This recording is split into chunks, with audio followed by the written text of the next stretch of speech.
ها ولد ياتي ها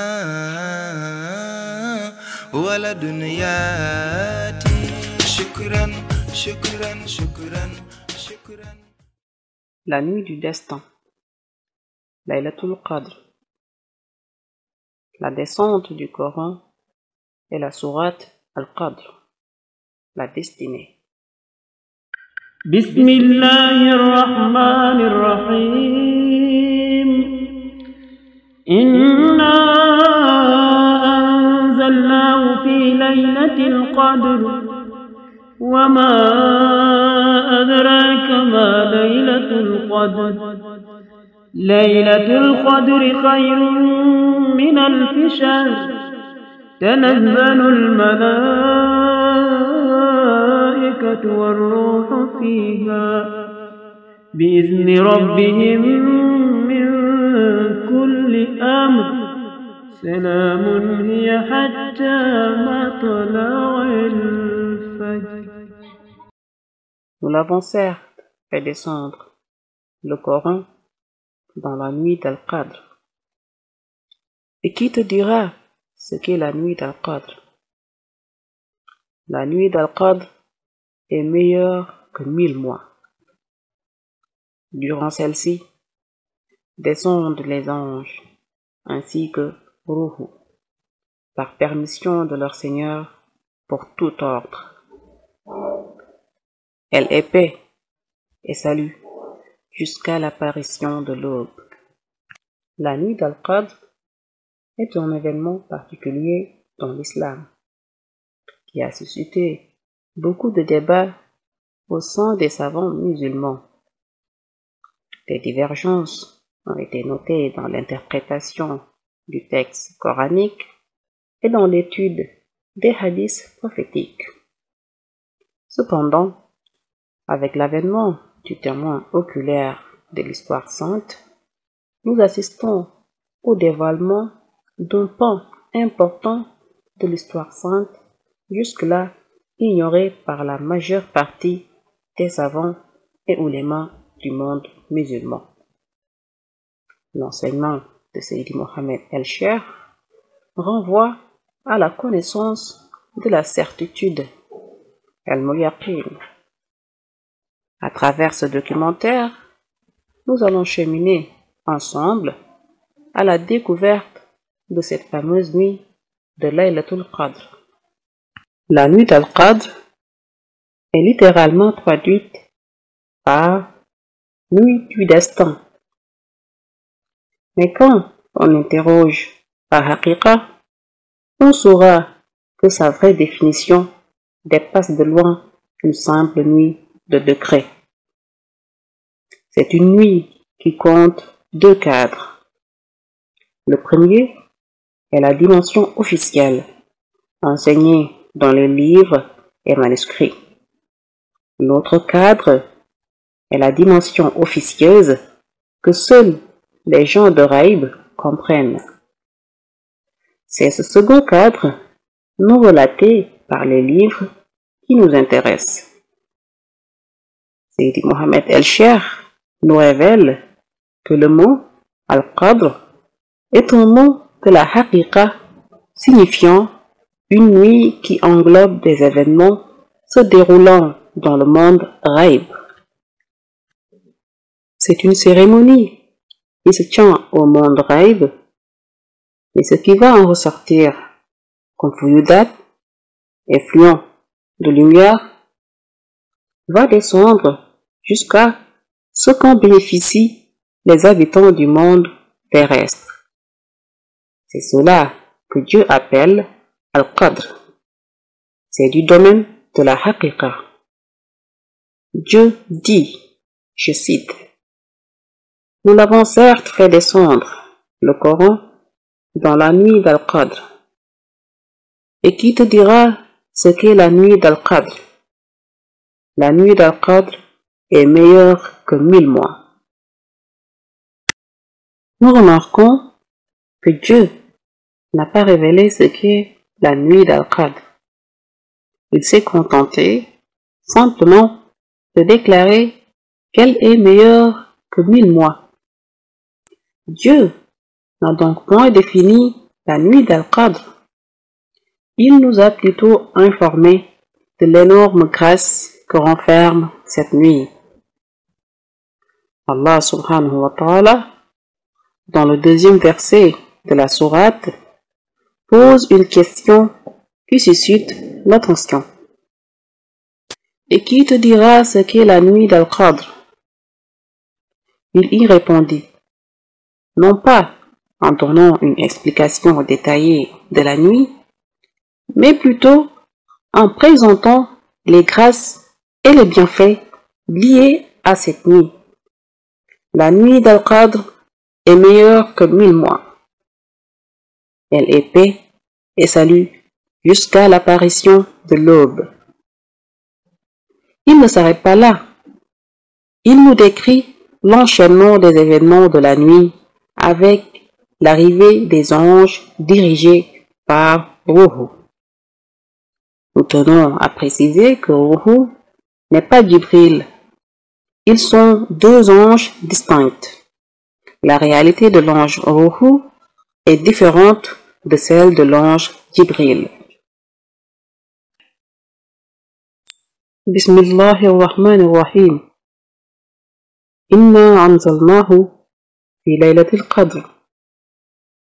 Nous avons fait descendre le Coran durant la nuit de Laylatul Qadr. Le nous représente Dieu, ainsi que tous ceux qui étaient présents lors de la cérémonie qui s'était déroulée auparavant. Il s'agit bien du prophète, et salut sur lui, du grand pôle secoureur, des 4 pôles secoureurs et de l'ange Jibril. Pour ceux qui disent que le nous, souvent employé par Dieu, désigne Dieu et les anges, nous les renvoyons au verset qui dit Inna Allaha wa malaikatuhu yusalluna ala nabi. Certes, nous, Dieu et les anges, prions sur le prophète. Nous voyons dans ce verset que Dieu exclut clairement les anges de la notion de nous Dieu.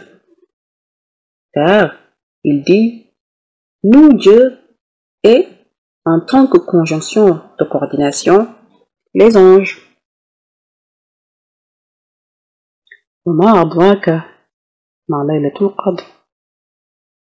Qui peut te dire ce qu'est la nuit d'Al-Qadr? C'est cette nuit où Dieu a convoqué le prophète Mohammed, paix et salut sur lui, alors qu'il n'était pas encore né. C'est cette nuit où le grand pôle secoureur s'est transformé en une étoffe de lumière, puis en une boule, en présence des pôles secoureurs et de Jibril. C'est aussi cette nuit où des zikrs d'une intensité lumineuse exceptionnelle ont été réalisés. Laylatul Qadr khayrun min alfi shahrin. Cette nuit est meilleure que 1000 mois d'adoration. Pourquoi 1000 mois? Tout d'abord, entre cette nuit d'Al-Qadr, où s'est tenue cette cérémonie d'une dimension officieuse extraordinaire, et la naissance du prophète Mohammed, paix et salut sur lui, dans le monde Shahada, il s'est passé 1000 mois. Ensuite, tous les bienfaits liés à cette nuit reviendront aux habitants du monde Shahada qui se consacreront à la dévotion. Tanazzalul malaikatu wa ruhu fiha bi'izni rabbihim. Durant cette nuit, descendent les anges ainsi que Ruhu par permission de leur Seigneur pour tout ordre. Ruhu est le plus grand parmi les anges de par sa taille. Cet ange vit dans une grotte située dans les cieux. Il ne sort que lors de 2 événements majeurs. Le premier est la nuit d'Al-Qadr et le deuxième sera le jour du jugement dernier. Lors de sa sortie, le jour d'Al-Qadr, il est accompagné de 124 000 anges qui ont une apparence humaine, habillés de djellaba blanche. Parmi ces anges, Jibril y figure. Il est le seul à tenir un drapeau de lumière blanche sur lequel est inscrit La ilaha illallah Muhammad Rasulullah.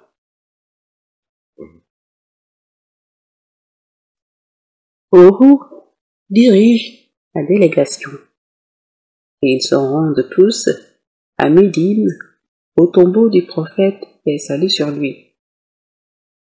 Arrivé sur place, Ruhu prendra le drapeau des mains de Jibril et le plantera juste devant la tombe. Ils commenceront à faire le zikr des 99 noms de Dieu et même des noms qui ne figurent pas dans les Asma'ullah al-Husna, tels que Sattaru et Amyalu, et ce jusqu'au petit matin. Pour clôturer cette séance de zikr lors de la nuit d'Al-Qadr, seuls Ruhu et Jibril récitent à haute voix 1000 fois la salat al-Nabi ou la salat sur le prophète, 65 fois la salat sur le prophète, considéré comme le joyau des cieux. Les autres anges, silencieux, écoutent attentivement les paroles prononcées par les deux anges. Avant de repartir, Ruhu arrachera le drapeau qu'il avait planté devant le tombeau et le rendra à Jibril. Ils s'en retourneront ensuite vers les cieux. Tous les bienfaits liés à leur zikr resteront sur terre et seuls en profiteront ceux qui auront passé la nuit en prière.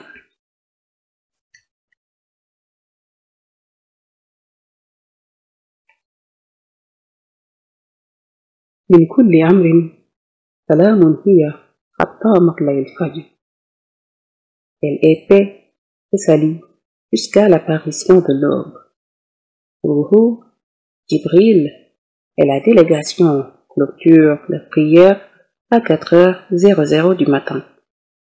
Pour pouvoir bénéficier de tous ces bienfaits, il faut être présent la nuit, et ce jusqu'à 4h du matin au plus tard. Dieu, subhanahu wa ta'ala, a dissimulé des secrets dans cette nuit si particulière. Nous allons vous en révéler 2 avant de terminer. Entre 0h02 et 0h05, l'eau de la mer est sucrée. Le chat, par exemple, jeûne 2 heures durant la journée d'Al-Qadr. Il commence de 7h à 8h, il arrête et reprend ensuite à 11h pour terminer à midi. Nous avions révélé plus haut que le mot Al-Qadr est un mot de la haqiqa, réalité essentielle. Et Al-Qadr signifie une nuit qui renferme beaucoup d'événements qui se déroulent dans le monde ghaib. Al-Qadr est une cérémonie qui se tient au monde ghaib. Et ce qui va en ressortir comme fuyudat, les millions de lumière, va descendre jusqu'à ce qu'en bénéficient les habitants du monde terrestre. C'est cela que Dieu appelle Al-Qadr. C'est du domaine de la haqiqa. Il a décrété donc cette nuit comme Al-Qadr et laissa les années s'écouler. Que s'est-il donc passé comme événement durant cette nuit? À cette interrogation, et qui te dira ce qu'est la nuit d'Al-Qadr? Dieu n'a point dit ce qu'est la nuit d'Al-Qadr. Il ne l'a point dit. il s'est plutôt contenté de déclarer que la nuit d'Al-Qadr est meilleure que 1000 mois. Ainsi donc, Dieu nous informant de l'immense grâce que renferme cette nuit, mais occulta de parler de la nuit en question. Nous allons vous parler de cette fameuse nuit en question. Mawlaya Sayyidi Mohammed el-Cheikh révéla que, avant que le prophète, paix et salut sur lui, ne vienne au monde terrestre, exista une nuit où Dieu l'appela, et à ce moment-là, notre prophète Mohammed n'était pas encore né. Quand le prophète est venu répondre au Seigneur, Dieu lui dit: je voudrais organiser la façon dont tu vas conduire ta mission quand tu iras au monde Shahada, la terre. Car il y a des paroles dont je voudrais te faire parvenir. Nous précisons une nouvelle fois qu'à ce moment-là, le prophète n'était pas encore né. Le prophète, lui dit: de quelle parole s'agit-il?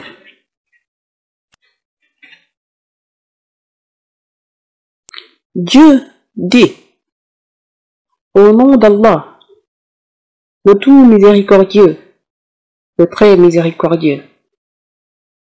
Alif, Lam, Mim. C'est le livre au sujet duquel il n'y a aucun doute. C'est un guide pour les pieux. Sourate 2, versets 1 et 2. Le prophète l'écouta et Dieu récita les sourates du Coran jusqu'au dernier verset de la sourate 114.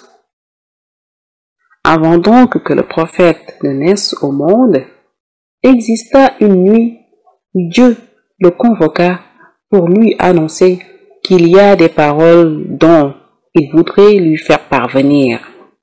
Et qui est le Coran? Durant cette nuit, Dieu récita le Coran en entier en débutant par la sourate Al-Baqarah jusqu'à arriver à la sourate An-Nas, les hommes. C'est pourquoi, quand le Coran est descendu sur terre, le prophète l'a organisé de telle sorte qu'il soit récité de la sourate 2 à la sourate 114. Parce que c'est comme cela que Dieu l'avait récité avant sa venue sur terre. Il l'a travaillé officieusement par sa sagesse pour que l'on agence le Coran ainsi et non en débutant par la sourate Al-Alaq. Après qu'Allah subhanahu wa ta'ala ait récité tout le Coran, le prophète lui demanda: ceci, c'est pour le monde terrestre? Dieu lui répondit: oui.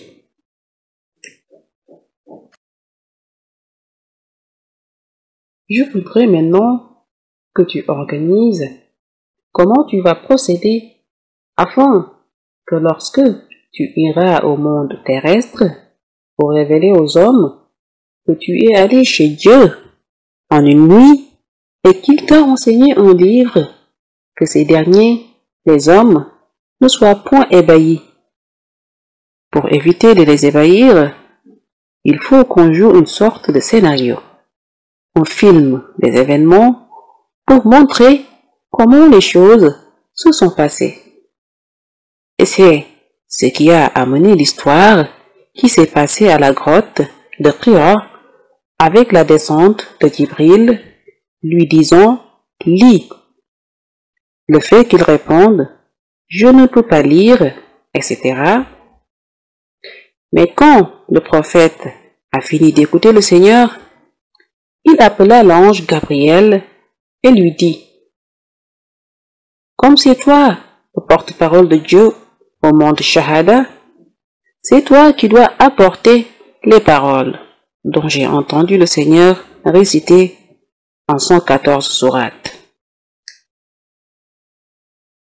Dieu leur dit: mais il faut faire attention, car je ne vais pas regrouper tout le Coran pour le faire descendre en une seule fois. Je vais le révéler étape par étape au fil des événements et selon les situations. Car c'est par les événements particuliers qui se produisaient que descendait la révélation. Le Coran descendait donc selon les événements qui se produisaient. C'est pourquoi un imam doit parler de ce qui se passe dans l'actualité. Lorsque donc Jibril est tombé d'accord, le prophète lui signala qu'il y a un problème. Comme Dieu a dit qu'il ne va pas tout faire descendre d'un seul coup, par quelle sourate devrions-nous débuter? Lorsqu'il a posé cette question, Mawlaya Cheikh Ahmad al-Tijani, le khatmiya du prophète, fit son entrée. Quand il est entré, Mawlaya Cheikh dira que Jibril est le porte-parole de Dieu sur terre, et qu'à ce titre, il n'est pas à lui de choisir quelle sourate devrait descendre en premier. Mawlaya Cheikh proposa de réviser le Coran tel que l'a récité le Seigneur, afin d'en choisir une sourate en particulier. Et si Allah subhanahu wa ta'ala est d'accord, il le confirmera. Mawlaya Cheikh récita depuis la sourate la vache jusqu'à la sourate 114, les hommes. Mawlaya Cheikh Tijani avait donc récité le Coran en entier de la première à la dernière sourate avant qu'il ne soit né. Et ceci, il l'a fait en quelques minutes devant le prophète et Jibril qui était là debout. Quand il l'a révisé, il dit: est-ce que vous ne pourrez pas faire descendre celui-là, car cela pourrait correspondre avec le contexte de ce monde shahada. Le prophète lui demanda: quelle sourate? Il récita: Bismillahirrahmanirrahim. Iqra bismi rabbika alladhi khalaq khalaqal insana min 'alaq.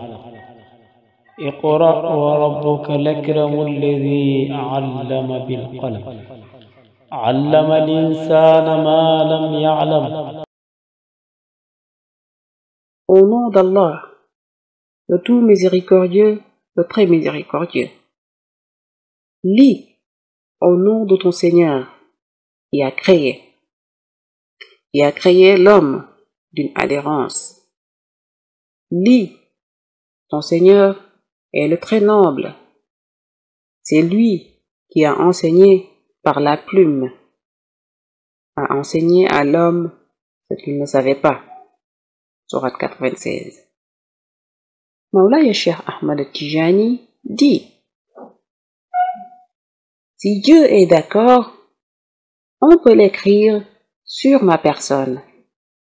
Et il se transforma en une étoffe qui est une sorte de pagne en soie verte. Pour lui témoigner qu'il est d'accord avec cela, Allah subhanahu wa ta'ala écrivit sur l'étoffe: au nom d'Allah, le tout miséricordieux, le très miséricordieux. Lis au nom de ton Seigneur qui a créé l'homme d'une adhérence. Lis, ton Seigneur est le très noble. C'est lui qui a enseigné par la plume, a enseigné à l'homme ce qu'il ne savait pas.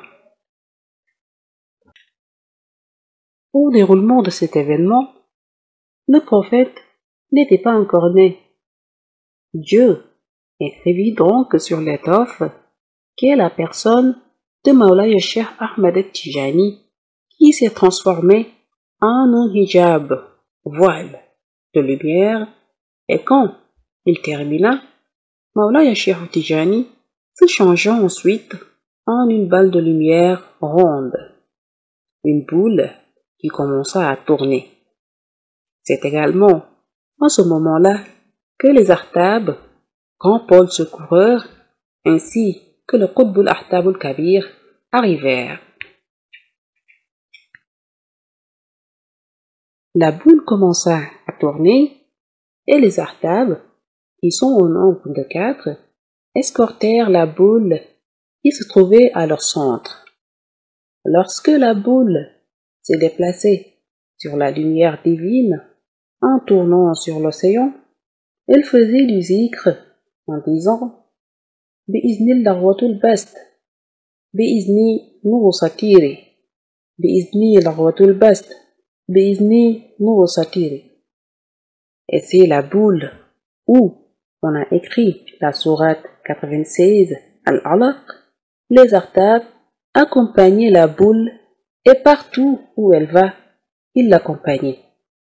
Et ils disaient eux aussi Bi'izni Muhammadul Habibi, Bi'izni Shaykh Tijani.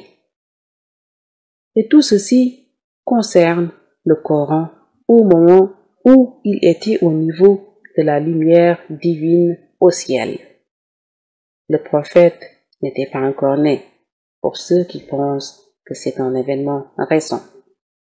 C'est toute cette organisation qui s'est déroulée durant cette nuit où Dieu convoqua le prophète que Dieu préserva afin qu'elle soit célébrée au monde Shahada.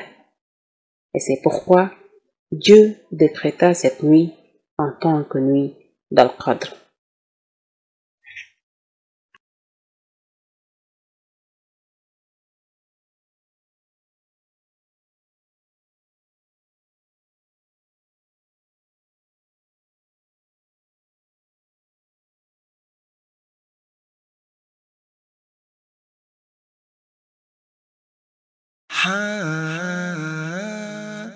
ولا دنياتي